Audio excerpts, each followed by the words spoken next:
¿Qué tal están, compañeros? Espero que se encuentren muy bien. El día de hoy hablaremos de replicación y reparación del ADN, un tema sugerido por un fiel suscriptor del canal, Luis Castañeda, a quien tengo que agradecer la sugerencia del tema. La reproducción es una propiedad fundamental de todos los sistemas vivos. Los organismos llevan este proceso a través de reproducción asexual o sexual, las células a través de división celular y el material genético a través de la replicación del ADN. Las células antiguas, si no se dividían, estaban destinadas al olvido. Estas células contenían ARN, el cual fue reemplazado posteriormente con moléculas de ADN. Muchos teóricos empezaron a decir de que el ADN se replicaba solo. En este caso, pues llega Richard Lewontin y dice, la imagen como el ADN, como una molécula que se autorreplica, es casi tan cierta como describir una carta como un documento autorreplicante. La carta necesita una fotocopiadora. Y de igual manera, nuestra molécula de ADN necesita la célula para llevar este proceso de replicación. La propuesta de Watson y Crick para la estructura del ADN en 1953 estuvo acompañada por un mecanismo sugerido para su autoduplicación. Ellos decían de que las moléculas se encontraban unidas o las hebras se encontraban unidas por lo que son puentes débiles de hidrógeno y que estas al momento de separarse iba a ser igual que una cremallera que iba a dejar segmentos de hebras idénticas en ambas partes. A partir de esto se empiezan a formular teorías acerca de la replicación de ese tipo. Encontramos la semiconservativa, la conservativa y la dispersa. La conservativa nos dice de que las moléculas de ADN se separan en dos hebras a partir de las cuales se van a sintetizar nuevo ADN. Luego, pues tenemos las moléculas conservativas o las moléculas de ADN de la teoría conservativa, las cuales pues, nos dicen que la hebra se va a conservar como tal y que a partir de esta se va a dividir una molécula de ADN completamente nueva, se va a sintetizar. Y la dispersa, pues que en este caso nos menciona que el ADN se va a fragmentar y a partir de ese se va a ir sintetizando nuevas moléculas de ADN. Lo cierto es de que muchos científicos, incluidos Michelson y Stahl, del Instituto de Tecnología de California, querían saber cuál era el proceso exacto de replicación. Entonces utilizaron isótopos de nitrógeno pesado N15 y de ligeros N14 para distinguir entre las células de ADN parenterales y recién sintetizadas. Ellos utilizaron el código genético de la Escherichia coli, la cual iban a colocar en medios ricos en nitrógeno pesado y luego de que se diera el proceso de replicación se iban a ir lavando y se iba a ir agregando lo que era el nitrógeno ligero N14. Este proceso se llevó a través de la ultracentrifugación con cesio, el cual pues iba a conformar un gradiente de densidad que iba a poder dividir esto en sus pesos y de esa manera clasificar. Como era de esperarse, en la primera generación se dio el 100% de células con nitrógeno pesado y lo previsto o lo que estos señores querían comprobar era que conforme fueran pasando las generaciones, el porcentaje de N14 iba a ir aumentando y así sucedió. Se dio el caso de que conforme iban pasando las generaciones, incluso se llegaron a presentar casi el 88% de las moléculas de ADN con nitrógeno ligero en relación al nitrógeno pesado. Luego, pues encontramos también otros experimentos bastante originales, entre los cuales pues se buscaba mencionar el proceso de replicación como tal, igual al que utilizaron Michelson y Stahl para poder utilizar la replicación, otras personas lo hicieron. En este caso encontramos el experimento en el cual se utilizaba el compuesto de replicación en bromodexoxiurudina, la cual es un compuesto que se incorpora al ADN en lugar de la timida. Después de la replicación, un cromosoma está formado por dos cromatines después de una ronda de replicación en el BRDU. Ambas cromatinas de cada cromosoma contenían el BRDU. Después de dos rondas de la replicación en BRU, una cromatina de cada cromosoma estaba compuesta por dos hebras que contenían dicho compuesto, mientras que la otra de cromatina estaba conformada por timina, es decir, de la célula parental. Entonces esto de igual manera llegó a ejecutarse del proceso que se realizó a través de Nelson y Stahl, en el cual pues se demostró de que realmente el proceso era semiconservativo. Luego, pues, para hablar de replicación del ADN en células bacterianas, el progreso temprano en la investigación bacteriana fue impulsado por dos enfoques genéticos y bioquímicos que incluyeron, en primer lugar, la disponibilidad de mutantes que no pudieron sintetizar una u otra proteína requerida por el proceso de replicación, y luego el desarrollo de sistemas in vitro en los cuales pues se podían estudiar componentes de células purificadas, y esto ayudó mucho al proceso de distinción del ARN. Y a partir de eso se empezaron a generar diferentes mecanismos entre los cuales se tenían que dividir las células de forma adecuada, entre las que ya les mencioné, ¿verdad? El proceso de los mutantes de sensibilidad a la temperatura, entre los cuales pues una temperatura elevada, la cual se denominó temperatura no permisiva, permitiva o no el crecimiento de las proteínas, ¿verdad? Luego, pues, a partir de eso también se desarrolló el proceso in vitro que ayudó a poder ir eliminando moléculas de ADN e ir seleccionando las que sí se necesitaban para dar el proceso de horquilla de replicación y la replicación bidireccional. ¿Qué es lo que sucede acá? La replicación de una célula comienza con un sitio específico en el cromosoma llamado origen. En el caso de la célula de coli, pues este origen se llama ORCC, y pues es el lugar donde se van a unir las proteínas para iniciar el proceso de replicación. Una vez iniciada la replicación procede hacia afuera desde el origen a ambas direcciones, es decir que va a ser bidireccional. Los sitios que se pueden encontrar en esta imagen marcados van a ser los que corresponden a la horquilla de replicación. Cada horquilla de replicación corresponde a un sitio donde la doble hélice parenteral experimenta una separación de hebras. Y en segundo lugar, pues en estas se incorporan los nucleótidos de las hebras que comienzan a sintetizarse. Las dos horquillas de replicación se mueven en direcciones opuestas hasta que se encuentran en un punto a través del círculo del origen donde finaliza la replicación. Los dos dúplex, en este caso, pues recién replicados, se separan uno de otro y finalmente se dirigen a dos células diferentes. Es decir, que en este caso encontramos el lugar de origen que va a corresponder a las horquillas. Estas horquillas pues se van a ir dividiendo, van a ir haciendo un proceso de alejamiento segmental hasta que se llegue a separar completamente, y este código genético pues ya se puede ir a una nueva célula o a dos, dependiendo de la cantidad que se produzcan. Entonces, a partir de eso se empezó a sospechar el proceso que se tenía que realizar. En este caso, pues el desenrollado del dúplex y la separación de las hebras de ADN. Ya hablamos de cómo se llegaban a segmentar, se sintetizaban las teorías que nos mencionan de que las hebras se van a llevar a cabo de procesos entre generaciones y que entre las generaciones se va a ver una nueva sintetización. Pero ¿cómo llegan a separarse estas células como tal? Pues la separación de las hebras de un ADN dúplex circular y helicoidal plantean importantes problemas topológicos. Hay que visualizar las dificultades que se pueden considerar brevemente en una analogía entre un ADN dúplex y una cuerda helicoidal de dos hebras. En este caso, pues encontramos esta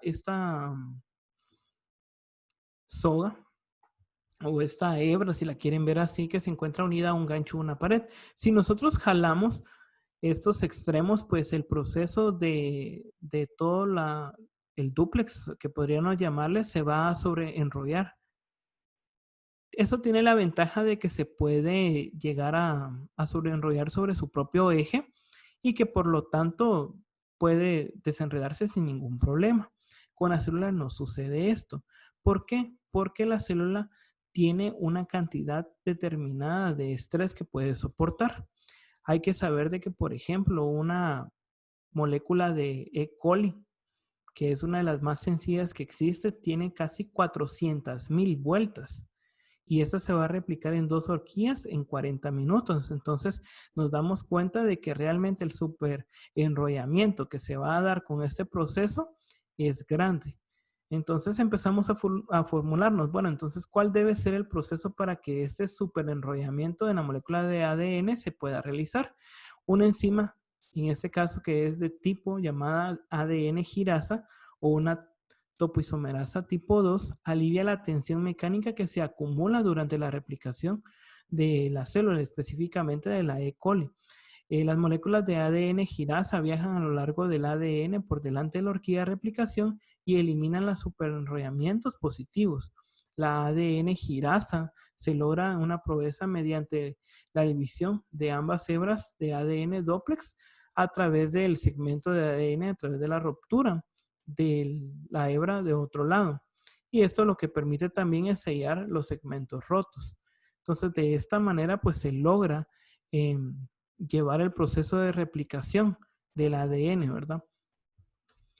Entonces, luego después de esto, empiezan a surgir toda esta serie de formulación, las propiedades que tenía que tener el ADN girasa y cómo ese proceso se llevaba en una célula eucariota. Pues empiezan a dar las propiedades de las ADN polimerasas.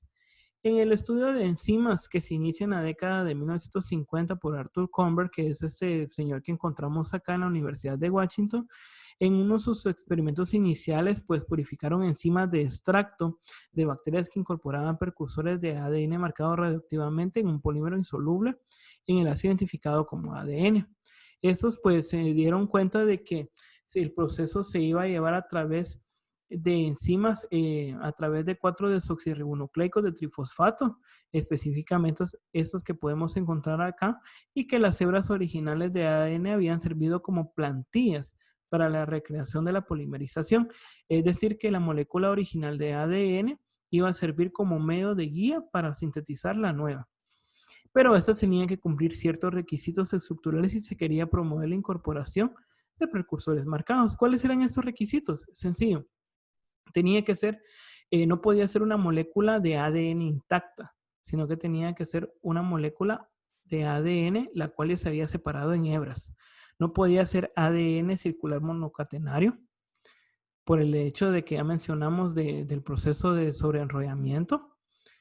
Los nucleótidos tenían que tener un terminal de hidróxilo en 3' de una hebra existente y la plantilla de hebra de ADN pues que se iba a copiar específicamente en la hebra primaria que se puede agregar los nucleótidos. Entonces, esta era una de las propiedades que tenían que llevarse.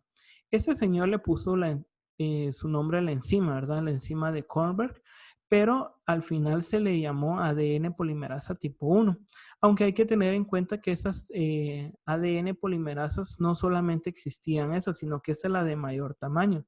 Las otras, conforme se fueron dando los avances tecnológicos, se dieron cuenta de que existían otros tipos de ADN polimerasa, entre los cuales fueron enumerando los del 2, 3, incluso los que conocemos hoy en día. Entonces, ¿qué es lo que tenemos que tener en cuenta con el diagrama que tenemos acá?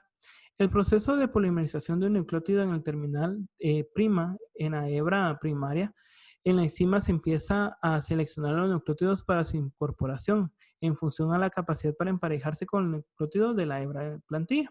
Entonces, este modelo nos simplifica bastante el proceso de unión entre bases, entre lo que es el proceso de la hebra creciente y el ADN de plantilla, ¿verdad?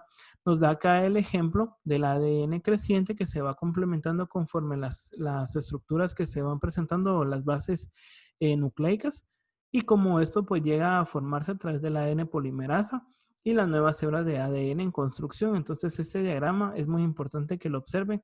Estas flechitas que están yendo de una dirección hacia otra pues va a ser el tema que vamos a tocar ahora. Entonces, la replicación semidiscontinua. Entonces, la falta de actividad de la polimerización en dirección de 3' a 5' tiene una explicación sencilla. Las hebras de ADN no pueden sintetizarse en esta dirección. Sabemos que la dirección del ADN es esta. Por el contrario, ambas hebras recientes sintetizadas se ensamblan en una dirección de 5' a 3', es decir, en sentido contrario. Durante la reacción de la polimerización, el grupo OH del terminal de 3' del primario lleva a cabo un ataque de nucleófilos sobre el alfa fosfato de 5' del nucleósido trifosfato entrante. Es decir, que el proceso de entrada se va a ver afectado por este compuesto de este nucleófido, ¿verdad? Que va a impedir de que se pueda llevar a cabo el proceso de ADN en esa dirección, es decir, de 3' a 5'. De igual manera, pues tenemos que tener en cuenta del proceso de que aunque esto se resuelve, esta enzima resuelve este problema, una hebra en una sola dirección crea un dilema. aún más complicado. Entonces, ¿por qué unas hebras van hacia un sentido y otras? Entonces, acá pues lo que menciona es de que antes de iniciar la síntesis de un fragmento se debe exponer un tramo de plantilla adecuado mediante el movimiento de la horquilla de replicación. Una vez iniciada cada fragmento, se va a ir alejando de la horquilla de replicación del terminal de 5' y de un fragmento previamente sintetizado posterior a este. La unión de estas dos hebras, pues recién sintetizadas, hijas dúplex, se sintetizan mediante procesos muy diferentes. Esto pues la encontramos a través de lo que es la hebra adelantada, porque su síntesis se va a encontrar continua a medida que avanza con la horquilla de replicación. Y por último encontramos también lo que es la hebra que sintetiza de forma discontinua, que va a ser la hebra retrasada, que es lo que podemos encontrar en esta imagen, ¿verdad? Entonces, a partir de esto tenemos que saber de que hay maquinaria que se va a encargar de llevar el proceso de forma adecuada.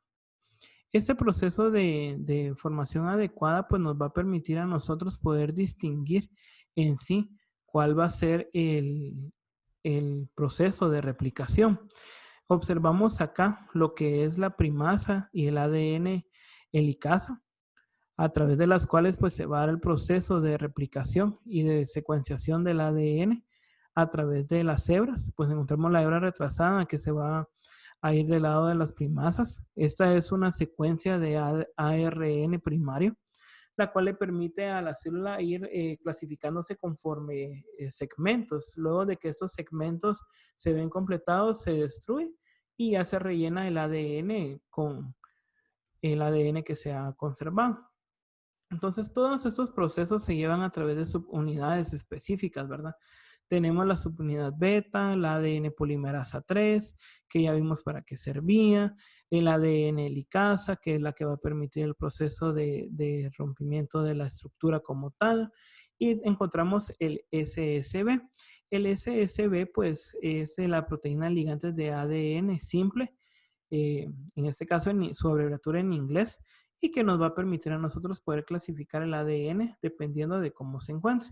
Luego tenemos las estructuras específicas como tal, ¿verdad?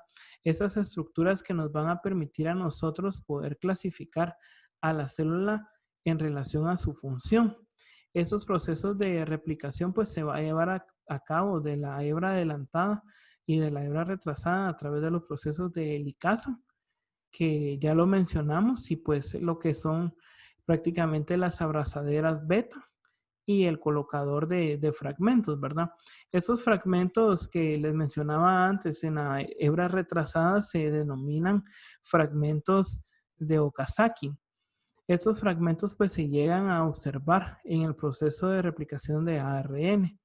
Entonces, para empezar a hablar de lo que es la maquinaria en sí, vamos a tomar en cuenta el proceso como tal de la abrazadera, ¿verdad? Tenemos que saber de que la molécula de ADN que va a salir a través de la subunidad específica, pues va a tener el proceso de que se va a encontrar rodeada por la abrazadera beta.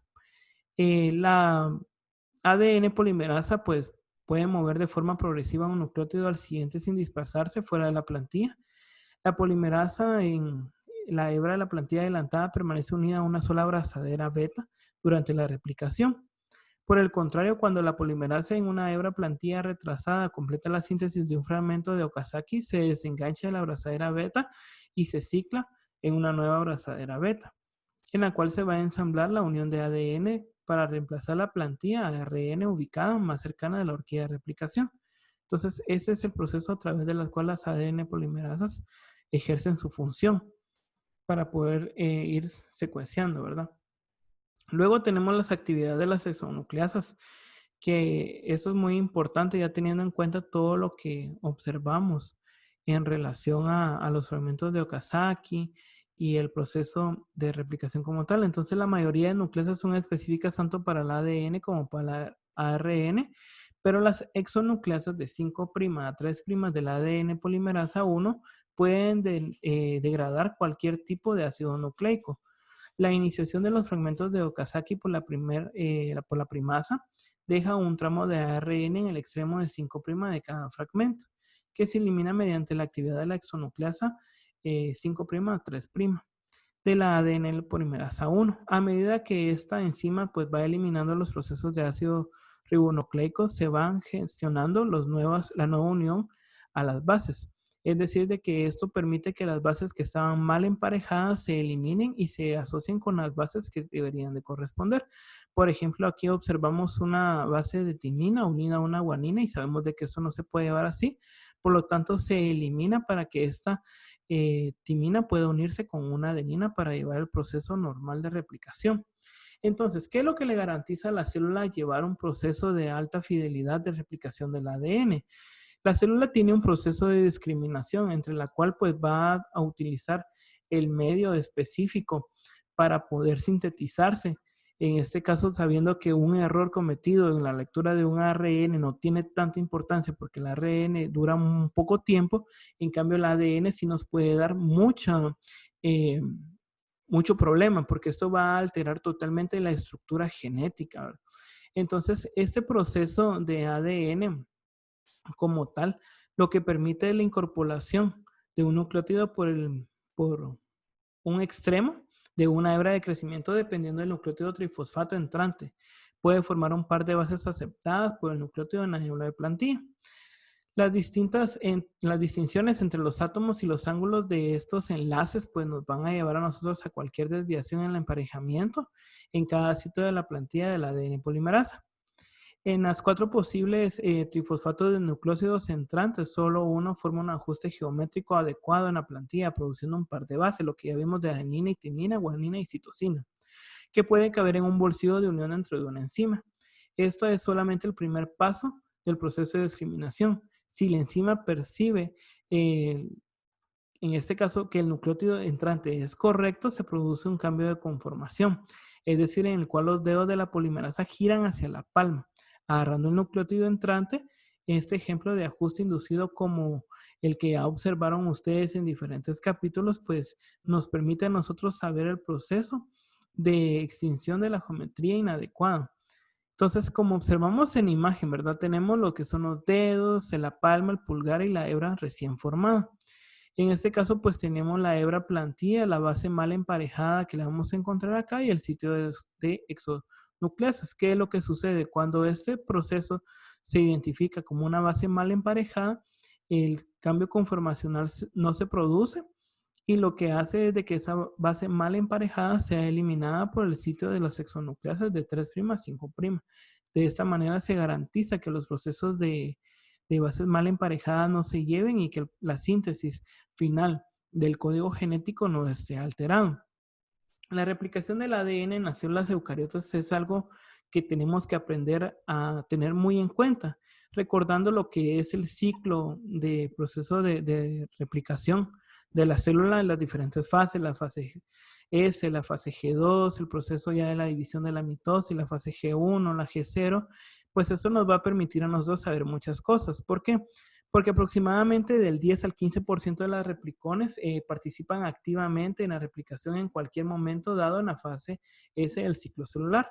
Las regiones más altamente compactadas y menos acetiladas del cromosoma están empaquetadas de heterocromatina y son las últimas regiones en ser replicadas. Entonces, esto es muy importante que tenemos que tener en cuenta. Para acomodar estas diferencias, las células eucariotas replican el genoma en pequeñas porciones, es decir, lo que ya hablamos que eran los replicones. Luego, pues debido a que estas secuencias promueven la replicación del ADN, en estas contenidas se denominan las secuencias de replicación autónomas. El elemento central pues va a ser un ARS que consiste en la secuenciación conservada de 11 pares de bases que funcionan como sitio de unión específico para un complejo multiproteico esencial llamado el complejo de reconocimiento de origen. Si el ARS muta de modo que no puede unirse con el ORCI, no ocurre el inicio de la replicación. Muy importante también tenerlo en cuenta, ¿verdad? Que esto ayuda a garantizar el proceso de replicación adecuado. Entonces, ¿qué es lo que va a restringir? Prácticamente lo que ya observamos acá, ¿verdad? El proceso de replicación para cada ciclo. Y pues esto nos lleva a un proceso de tensión como tal. Entonces, ¿Qué es lo que nos permite conocer? Que la restricción de la replicación se dé únicamente una vez por cada ciclo celular, es decir, de que no existan muchas copias durante el mismo ciclo. En esencia, que la parte del genoma se repita una sola vez durante cada ciclo, en consecuencia debe existir algún mecanismo para evitar la reinización de la replicación de un sitio que ya se ha duplicado. En este caso encontramos varios pasos, entre los cuales las células eucariotas llevan a cabo el proceso como tal. El paso 1 constituye el origen de la replicación, que está unido por el complejo de la proteína ORSI, que en las células de la levadura permanecen asociadas al origen a lo largo del ciclo celular. Luego, en el paso 2 encontramos que es el ensamblaje completo de la proteína con el ADN llamado complejo de prerreplicación, es decir, pre-RC. La replicación del complex, prácticamente lo que vendría significando que está autorizado, es decir, que es competente, que se puede llevar a cabo el proceso, ¿verdad? Los estudios de formación del pre-RC se ha centrado en el conjunto de 6 proteínas MCM relacionadas, ¿verdad? Las proteínas MCM se cargan en el origen de replicación de la etapa tardía de la mitosis o poco después con la ayuda de factores accesorios. Y pues esto nos ayuda a poder distinguir si podemos realizar la división como tal, ¿verdad? Entonces, con esto pues tenemos que tener en cuenta de que otro proceso para la replicación es el ensamblaje del pre-RC, que está marcado en el sitio del genoma como un posible origen de replicación, pero que no va a garantizar que se realice realmente. Durante la mayoría de los ciclos celulares se va a ensamblar muchos de los pre-RC que los que se utilizarán, y no está claro que estos pues determinen cuáles son posibles de que se puedan replicar o no. Teniendo en cuenta esto, tenemos que basarnos en el cuarto paso, que una vez iniciada la replicación al comienzo de la fase S del MCM de licasa, se mueve con la horquilla de replicación, aunque se debate el mecanismo de acción que da proteína en forma de anillo. El destino de la proteína MCM después de la replicación depende de las especies estudiadas. En algunas células de mamíferos, las proteínas MCM se desplazan del ADN, pero aparentemente permanecen en el núcleo. Independientemente, las proteínas MCM no pueden reabsorberse con su origen de replicación que ya ha sido disparado. Entonces sí hay que tener bastante en cuenta este proceso, ¿verdad? Para que se pueda llevar a cabo una sola replicación durante la fase celular, recordando en la fase del inicio de la fase S. Era lo que seguíamos hablando, ¿verdad? Del proceso de las proteínas, ¿verdad? Que no se pueden reabsorber y se quedan totalmente en envoltura nuclear. Luego tenemos la horquilla de replicación eucariota. Pues en general las actividades que ocurren en las horquillas de replicación son bastante similares e independientes del tipo del genoma que se replica, ya sea viral o bacteriano, arqueas o eucariotas. Las diversas proteínas del kit de herramientas o de replicación de las células eucariotas, pues lo vamos a encontrar en esta tabla. Y específicamente estamos hablando, por ejemplo, de la proteína ORC, de las topoisomerasa 1 y 2, de las proteínas MCM, de otros marcadores de carga de helicasas de ADN. También encontramos la RPA, la RFC, eh, entre otras, ¿verdad? Las primasas, las ADN ligasas, todo este conjunto de proteínas que van a llegar a formarse como tal, ¿verdad? Luego encontramos el proceso en sí, como tal de las horquillas, ¿verdad? Como las células bacterianas, el ADN, las células eucariotas se sintetiza de manera semidescontinuada, aunque los fragmentos de Okazaki de las hebras retrasadas son considerablemente más pequeños que en las bacterias, con un promedio aproximadamente de 150 nucleótidos de longitud, en representación a una hebra de ADN, ¿verdad? Entonces, todo este proceso de replicación se va a llevar a cabo a través de todos estos procesos de proteínas, ¿verdad? Que nos van a permitir a nosotros utilizar la hebra de la plantilla de la hebra adelantada y la plantilla de la hebra retrasada, ¿verdad? Para poder sintetizar lo que necesitemos como tal en la molécula de ADN. Luego, pues estas moléculas de ADN contienen lo que es cromatina, un compuesto bastante importante dentro de las células y que de igual manera se va a tener que estructurar y replicar. Y esto pues se va a llevar a cabo de diferentes procesos, entre los cuales podemos mencionar los cromosomas de la célula eucariota, que consisten en el ADN estrechamente complejo con matrices regulares de proteína de histonas, que se encuentran presentes en los nucleosomas.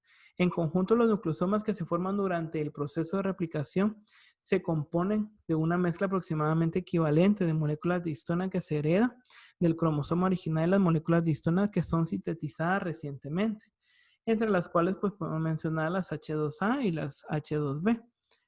Igual podemos encontrarlo en lo que son tetrameros, en H3, H4, y pues esto nos va a permitir a nosotros el proceso de replicación específico de las cromosomas. Específicamente en relación a la célula, en su mayor parte las células hijas llevan a cabo el mismo patrón de transcripción de las células originales. En estas es una de las piedras angulares que subyacen en el funcionamiento de la homostático de los tejidos y los órganos, ¿verdad? Entonces, muy importante tener en cuenta cuando estemos hablando del proceso de replicación de la cromatina como tal. Luego la reparación del exciso de los nucleótidos, que esto va dirigido específicamente a distinguir dos vías, entre las cuales pues podemos mencionar las vías NER. Estas vías van a ser bastante esenciales para la reparación de los excisos de nucleótidos, que es específicamente lo que significa NER, una vía acoplada a la transcripción. En las células de las plantillas, los genes que se transcriben de forma activa se reparan de manera preferente. Se cree que la reparación de una hebra de plantilla se produce a medida que la transcripción de ADN y la presencia de lesión puede ser señalizada por un ARN polimerasa estancada. Y la segunda, que es una vía genómica global más lenta y menos eficiente, que corrige las hebras de ADN del resto del genoma. Entonces, a partir de estos procesos se empiezan a dar la replicación por excisos de base o la aplicación específica de este proceso de lo que es los nucleótidos, ¿verdad? Entonces, en relación a los nucleótidos, esta sería la forma en que se va a llegar a dar el proceso. Un proceso como ustedes pueden observar acá, que va a ser constituido por 6 partes. El reconocimiento del daño de la vía global mediado el complejo de proteínas que contiene el XPS, que mientras el reconocimiento del daño de la vía de transcripción acoplada se cree que está mediado por la ARN polimerasa. Esto pues hay que saberlo a través del proceso de separación de las hebras y luego la reintegración a través del ADN polimerasa para la unión de lo que son específicamente ya las estructuras reparadas como tales, ¿verdad? Esta es la reparación, perdón, a través de los nucleótidos. La reparación por bases, esto pues se va a dar por el uracilo de N-glicosilasa, el cual va a ayudar a ir componiendo las bases que se encuentren afectadas, irlas eliminando, irlas colocando en el segmento que les corresponde. En este caso, la actividad de la fosfodiesterasa, el ADN polimerasa B, beta hace efecto a través de este proceso de reparación para luego empezar a utilizar a través del ADN ligasa 3, que va a ser la encargada de unir la nueva base de manera correcta, ¿verdad? Luego, después de esto, encontramos la reparación de una ruptura de una doble hebra. Entonces, ¿qué es lo que sucede cuando se llega a romper? Dice que también puede ser causadas por ciertos químicos, incluidos varios utilizados en la quimioterapia contra el cáncer, los radicales libres producidos por el metabolismo celular normal. Entonces, esta ruptura de doble hebra como tal también se introduce durante la replicación del ADN dañado. Una sola ruptura de la doble hebra puede causar anomalías cromosómicas que pueden tener severas consecuencias para la célula. La ruptura de la doble hebra se puede reparar mediante varias alternativas. La vía predominante de la célula de los mamíferos es la unión de los extremos no homólogos, en el cual un complejo de proteínas se une en los extremos rotos del ADN dúplex y pues se va a catalizar como tal una serie de reacciones que se vuelven a unir las fibras rotas. A partir de estas fibras que ya se encuentran unidas en sus porciones homólogas, pues se va a requerir un cromosoma homólogo para servir como plantilla para la replicación de la hebra rota como tal. Entonces, ese sería el proceso que se tendría que llevar a cabo en la replicación o en la reparación de la ruptura de la doble N. Entonces, acá el ADN ligasa 4 va a ser la encargada de llevar el proceso culminativo en el proceso de reparación. Entonces, entre la replicación y la reparación tenemos que tener en cuenta bastantes circunstancias, ¿verdad? Hay que saber de que desde la perspectiva humana se describe una enfermedad hereditaria, en este caso la cherodermia pigmentada. Esta pues a su vez nos va a causar que los pacientes tengan la incapacidad de reparar lesiones causadas por la exposición a la radiación ultravioleta. Aquellas personas que no se van a exponer al sol debido a esta proteína pues les va a dar una mayor sensibilidad a los rayos ultravioletas y las células como tales se ven afectadas en este proceso bastante intensivo.